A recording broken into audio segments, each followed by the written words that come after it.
Hello everyone, কেমন আছে সবাই? তো আজকে আমি তোমাদের সাথে শেয়ার করতে চলেছি কিভাবে ফলস ল্যাশ ইউজ করতে হয়। অনেকেই ভয় পাও, তো আজকে আমি টিউটোরিয়ালটা নিয়ে এসেছি। তোমরা যে কোনো ধরনের যে কোনো ব্র্যান্ডের একটা ফলস ল্যাশ নিয়ে নিতে পারো। আমি হালকা ধরনের নিয়েছি, এটাকে আমার আইস অ্যাকর্ডিং মাপ নিয়ে নেব। তো দেখতেই পাচ্ছ যতটুকু আমার বাড়তি ল্যাশ ছিল সেটাকে আমি কেটে নিলাম। এরপর আমাদের যেটা লাগবে সেটা হচ্ছে ল্যাশ গ্লু। তো তোমরা তোমাদের আশেপাশে বাজারে কোনো দোকান থেকে অ্যাভেলেবেল পেতে পারো ল্যাশ গ্লু, অথবা তোমরা অর্ডার দিয়েও কিনতে পারো। তো আমি এখানে নিয়ে নিচ্ছি, এটাকে ভালোভাবে সেট করতে হবে। আর এটাকে সেট করার পর হাতে 30 সেকেন্ড অন্তত সময় নিয়ে এটাকে ফু দিতে হবে।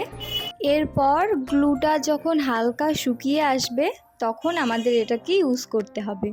তো তোমরা দেখতেই পাচ্ছ আমি যেভাবে ইউজ করছি, সেম তোমাদের সেইভাবে এটাকে ইউজ করতে হবে।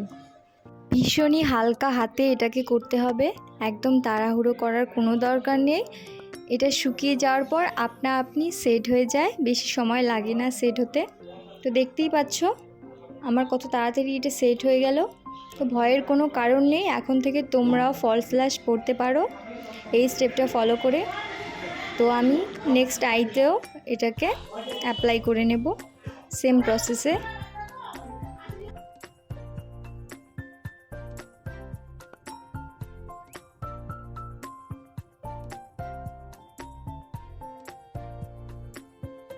তো তোমরা দেখতেই পেলে আমি কতটা ইজিলিভাবে এটাকে কমপ্লিট করলাম। তো ভিডিওটি হেল্পফুল হলে অবশ্যই আমার চ্যানেলটিকে লাইক করো, শেয়ার করো অ্যান্ড সাবস্ক্রাইব করো। তো দেখা হচ্ছে নেক্সট ভিডিওতে। টাটা।